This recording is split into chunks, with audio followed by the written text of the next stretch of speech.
Hi, my dear YouTube family. Welcome back to my YouTube channel. This video is gonna be a raw video. So इस video में कुछ भी scripted नहीं होता and तो इस वीडियो में I am gonna sharing my experience from the previous 3 years. I was not able to talk properly on this YouTube channel, on this platform, because I just wanna be someone like मैं पहले कुछ खुद करना चाहती थी अपनी life में, तभी इस प्लेटफॉर्म पे आगे कुछ बोलना चाहती थी. But today I faced a failure and yeah here I am. From previous whole week I am just sitting on a bed and like thinking like कहाँ कमी थी, लाइक है ना, जो भी हमारी प्रिपरेशन के टाइम पे हमें रह जाती है. हर एक बच्चा ये बात सोचता है. तो ये पिछले एक हफ्ते से वही हो रहा था. +1 +2 में हमें इतनी ज़्यादा अवेयरनेस नहीं थी लाइक कि कॉम्पिटिटिव एग्ज़ाम्स की मैंने तैयारी करनी है and I will B entering in this field. तो +1 +2 में काफ़ी ज़्यादा कंफ्यूज थी. पहले कुछ और सोचा था बट आखिर तक आते आते मतलब जो होता है ना बच्चे का खुद का इंटरेस्ट कई चीज़ों में, कई बार क्या होता है बच्चा बहुत ज़्यादा कंफ्यूज होने के कारण वो बच्चा PCBM ले लेता है, जो मैंने भी किया था. मतलब मेरा मैथ्स मेन था, maths and biology as an additional subject. तो आखिर तक आते आते मतलब मैथ्स मेरा ऐसा हो गया था कि I was good in maths. तो I scored 89 out of 100 in class 12th. That was a decent score. That in biology like additional था, तो मैं मेंशन कर देती हूँ यहाँ पर मेरे marks. I don't remember particularly.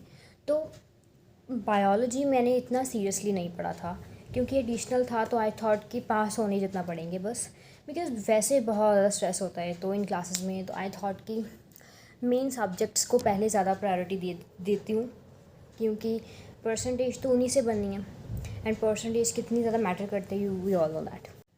And then after class 12th and like मेरा इंटरेस्ट थोड़ा सा बायोलॉजी में था, लाइक क्यूरियोसिटी थी बायोलॉजी को पढ़ने की एंड इस फील्ड में कुछ करने की, कुछ ऐसा था.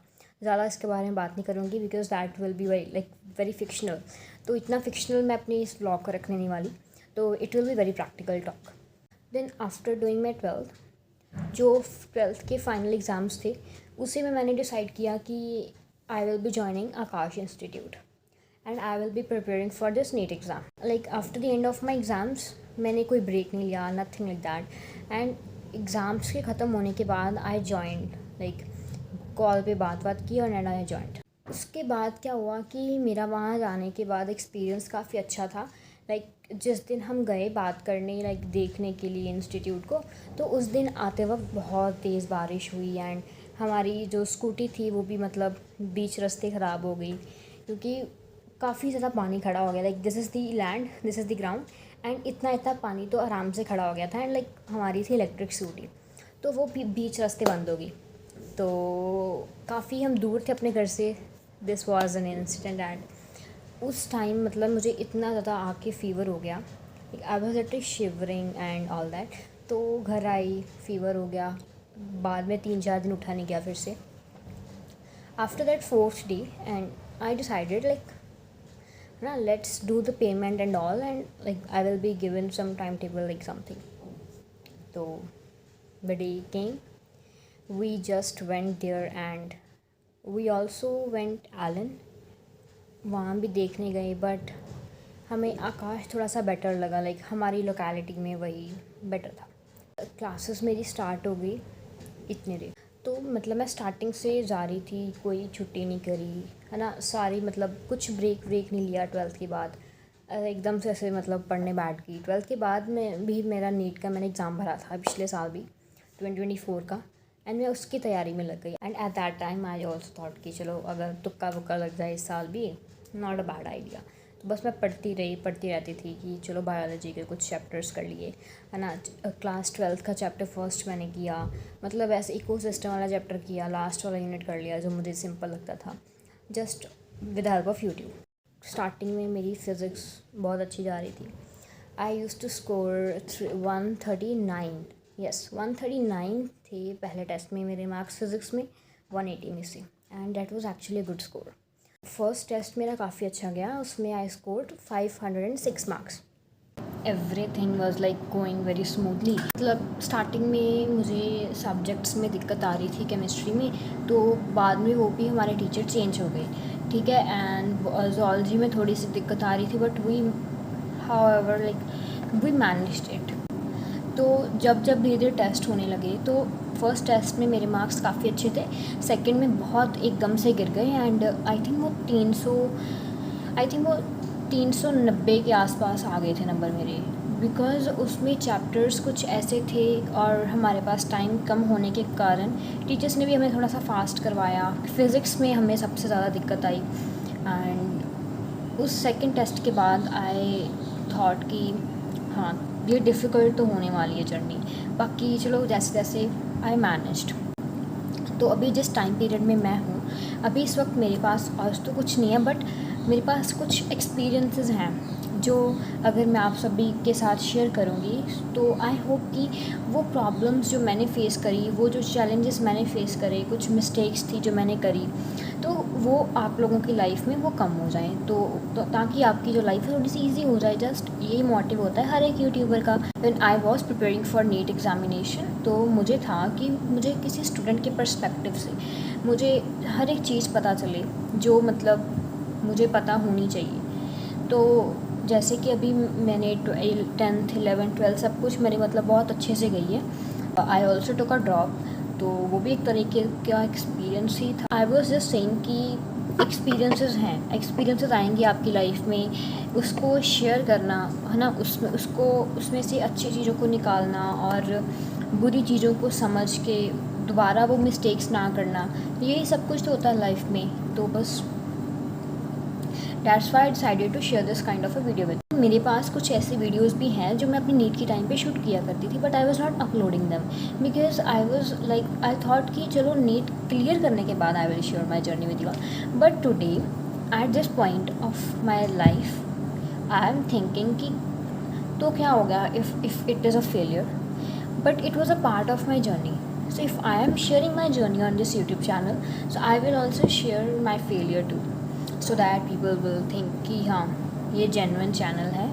तो काफ़ी टाइम के बाद मैं अपने YouTube पर एक्टिव हुई हूँ अभी जाके। सो काफ़ी टाइम के बाद मतलब मैं अपने चैनल पर ऐसे दोबारा एक्टिव हुई हूँ, बिकॉज हर एक बंदे को अपनी लाइफ में एक थोड़ी सी ब्रेक चाहिए होती है, and I just did that या। तो जैसे जैसे नीट जर्नी आगे बढ़ रही थी, तो हम लोग बस ऐसे ही मैं टेस्ट दे रही थी। मैंने एक नोटबुक भी तैयार करी थी, अपनी मिस्टेक नोटबुक, एंड उसके ऊपर मैं अपनी सारी की सारी मिस्टेक्स को लिख लेती थी। जो क्वेश्चंस गलत होते थे उनको पेस्ट भी कर लेती थी। तो इस तरीके से आप लोग भी कर सकते हैं। कुछ शॉर्ट नोट्स बनाए मैंने, सारे चैप्टर्स के नहीं बनते हैं वो। आई मस्ट से दैट कि फ़िज़िक्स को मैंने अच्छे से मेंटेन किया था। नॉट ये नहीं कि मतलब मेरे मार्क्स नहीं आते थे तो मेरी फ़िज़िक्स वीक थी। वो एक्चुअली ये था कि फ़िज़िक्स में कर तो लेती थी, बट वो मेरे से टाइम नहीं मैनेज हो पाता था। मेरी स्पीड बहुत ज़्यादा मतलब ऐसे थी कि मेरी बायो एक्चुअली बहुत वीक थी। मैं बायो में ही घंटा ले जा रही थी, जहाँ के बच्चे आधे घंटे में बायो कर लेते थे। वो एक बार क्वेश्चन पढ़ते थे और क्वेश्चन का आंसर मार्क कर देते थे। मुझे बायो के क्वेश्चंस को 2-3 बार पढ़ना पड़ता था, जस्ट टू लाइक है ना, कि मैं थोड़ा सा बैक जाके अपने कॉन्सेप्ट्स को पकड़ती थी, फिर आंसर्स को सोच के मैं लिखती थी। बस ऐसा था। मेरी बायो वीक होने के कारण केमिस्ट्री भी ठीक थी, मतलब उसमें मेरे जनरल मार्क्स आ जाते थे 140 के अराउंड। हाँ, मैक्सिमम 140 ही रहे हैं मेरी केमिस्ट्री। हमारे मतलब लास्ट में काफ़ी सारे मॉक हुए, हमने इंटेंसिव भी दिए, CST जो होते हैं वो भी दिए हमने, और जो FST होते हैं फुल सिलेबस टेस्ट सीरीज़ होती हैं वो भी हमने दी। मतलब टेस्ट की कमी नहीं थी आकाश में। तो बस द थिंग वाज कि टेस्ट का लेवल उतना नहीं था जितना नीट का आ गया इस बार। उसके बाद जो भी मेरे मॉक्स होते थे है ना, जो मॉक टेस्ट हुआ करते थे, वो उनमें मेरे 400 के अराउंड ही मार्क्स रहते थे, 400 to 500 के बीच में। तो वो जो मार्क्स थे that was a decent score, but not much good score, है ना। तो हमें टीचर्स ने यही हमें गाइड करते थे कि तुम लोग अभी 400 मेंटेन करो, है ना, धीरे धीरे तुम इसको इम्प्रूव करो। तो लास्ट तक हमें 650 तक लेके जाना है अपने मार्क्स। सो बेसिकली जो नीट एग्ज़ाम से पहले जो हमारी सिचुएशन थी 1 महीना पहले, so at that point of time we were like studying 13 hours a day. तो इतने घंटे मतलब लोग कहते हैं कि पढ़ना चाहिए, बट इतने घंटे हो नहीं पाते कईयों से। वैसे मतलब नॉर्मली 9 से 11 घंटे हो जाते थे मेरे भी, हाँ आराम से, 13 ज़्यादा हो जाता है। उसमें उसमें से प्रोडक्टिविटी चलो 8-9 घंटे की निकल आती है लास्ट के 1 महीने में, तो उतना वो भी हम लोग पढ़ते रहे थे। तो तब हमारे मन में पढ़ते वक्त जो उस दिमाग में ख्याल आते थे कि हम नीट के बाद हम लोग ये करेंगे वो करेंगे, है ना, वो बस मेरा बस वही है कि अगर नीट का पेपर अगर सच में मेरा हो गया है ना, तो मुझे वो सब कुछ करना चाहिए। So this was all about for today's video. This is the part 1, so stay tuned for part 2. In part 2 I will be sharing all the YouTube channels that I have used in my this NEET journey. If you want to watch something else on my YouTube channel, so comment section is all yours. Comment down. So no matter आपका exam कैसा गया and all about that, the thing is we all did our best. We all gave our 100%. So have a nice day.